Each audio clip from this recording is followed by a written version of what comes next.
Hey, this is Jason from Flipping Life, and I just wanted to give you guys an update on basically what's been going on since my last video. Let me just kind of introduce myself a little bit. I don't think I did that before. I am a full-time IT guy, and I've been wanting to get into real estate for a while. And so my brother and I started flipping houses, doing a little wholesaling, and in the Birmingham, Alabama area when I moved here a few years ago. And I've been doing that pretty much part-time whenever I had cash and just kind of learning how to do that better and better. And my last flip is the one you're looking at right here that a good friend of mine, Shannon Malcolm, who's a realtor and also an investor herself, was the realtor on this. And basically, I just kind of wanted to give you an update on this house in terms of the numbers that we were able to do on it, and also give you some lessons learned, because I learned quite a bit doing this house. Just to kind of give you some context, this house is in the Center Point area of Birmingham, Jefferson County, and it's basically a 3-bedroom, 1-bath with a garage. It's got a huge backyard, really quiet neighborhood, as you can see here. Really nice area for a family or somebody that's just looking for a starter house. And so when I initially bought this house, it was a rental before, but it was a rental that was in a good condition. The roof was solid, foundation was solid. They had updated the plumbing, electrical, and the HVAC system. Although I did have to put some money into a little bit of work on the HVAC basically. And this actually leads into my first lesson learned on this house, was that it had gas. And in the Birmingham area, in order to be able to get gas on at a house, if you haven't had gas on for over a year, is that you have to go down to the city permitting office and get a contractor to pull a gas permit on the house and check all the lines to make sure that there's no leaks, and then call out the inspector to make sure that the city approves for the gas company to turn the gas on. So that's where all the problems started on this house. I had not done a house before with gas, and basically what happened with this particular house is that it had been off for over a year, so we had to go through that whole permitting process. And when the inspector came out, he said, the first thing he said was, hey, all I want you to change is that there's an old flue that works with the furnace, and the flue is an asbestos-based flue, and I want you to bring it up to 2020 standards and put a stainless steel flue in there. And so basically, once we started to do that, then the next thing that the inspector wanted us to do is that he said, hey, wait a minute, I checked and this house has never had a permit for the plumbing or the electrical, but I noticed there's all new plumbing and electrical. And what had happened is I had bought it actually with all that in there, and showed him, how much I paid for it in terms of, hey, this is why I paid this much for the house.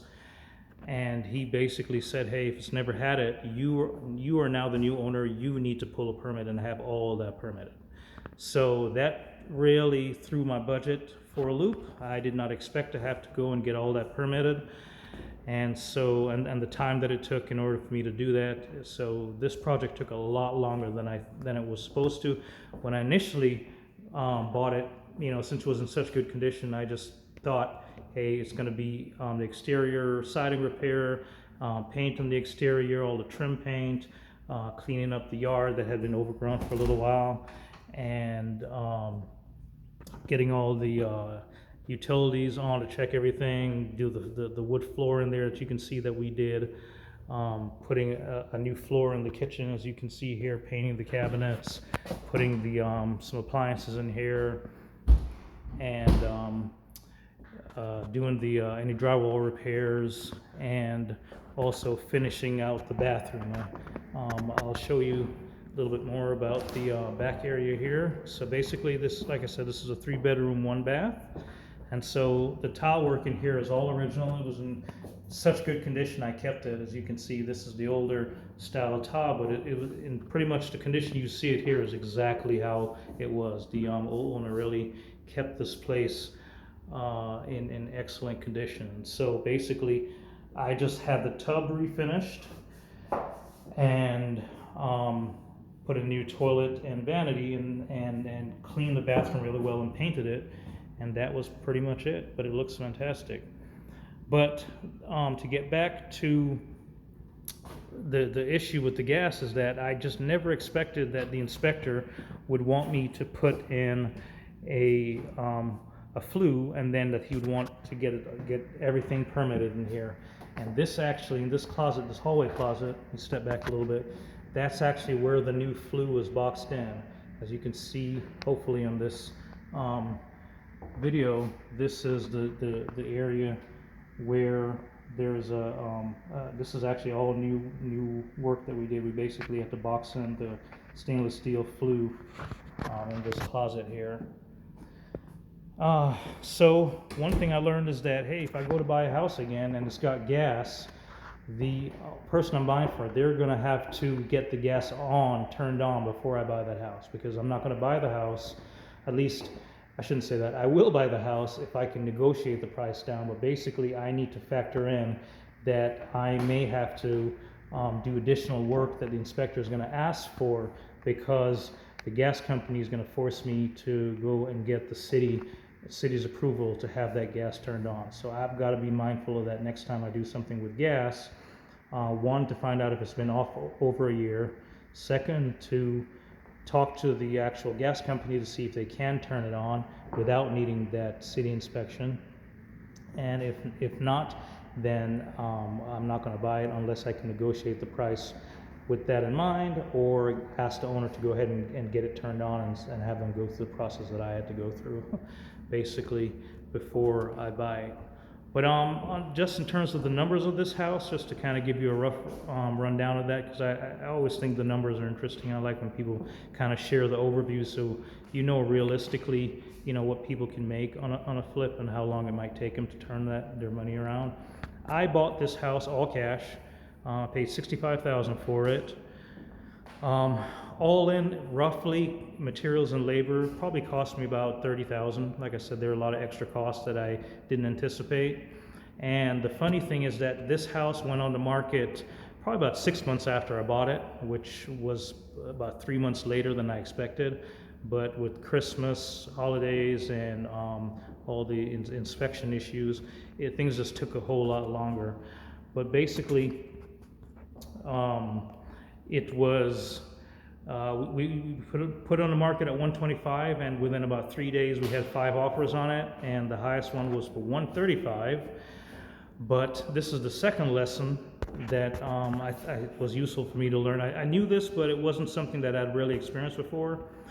But basically, most of these entry-level houses are all going to be, not all, but the majority of them are going to be FHA loans, or if not, even conventional loans. And most people, if there's a price difference between what the appraiser appraises your house for and what the contract price is, it's going to be hard for most people to come up with the extra cash if they really want it. So that's what happened with this particular house, is that we had a contract price of $135, which was $10,000 over the asking price, which was great, and the people really wanted the house, really liked it. But the appraisal came in at $119. So the bank, basically, that's all they're going to lend. And the people, you know, they don't have the extra money to be able to make much more to sweeten the pot any much more than that. So basically, I had a decision to make about whether or not I wanted to put it back on the market and go through this whole process and hope for a better appraisal, or just realize that, hey, this is pretty much what it's going to appraise for at this particular time, and just move on with it. So that's what I did. So 119 is the final price that I'm going to close on today. I'm just making this quick video before I actually head to the closing in a minute. And it's so 119 was the closing price. We bought it for 60. Put about 30 into it, so that, I mean 65, I put about 30 into it, so we were all in about 95,000 or so.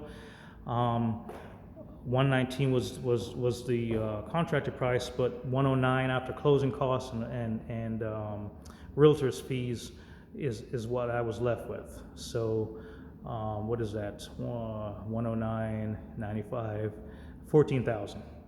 So it wasn't exactly how much I was expecting to make. I thought even if I made, you know, 14,000, I thought it would have just been within a 3-month period or 4 months at the most. I didn't think it was going to take this long.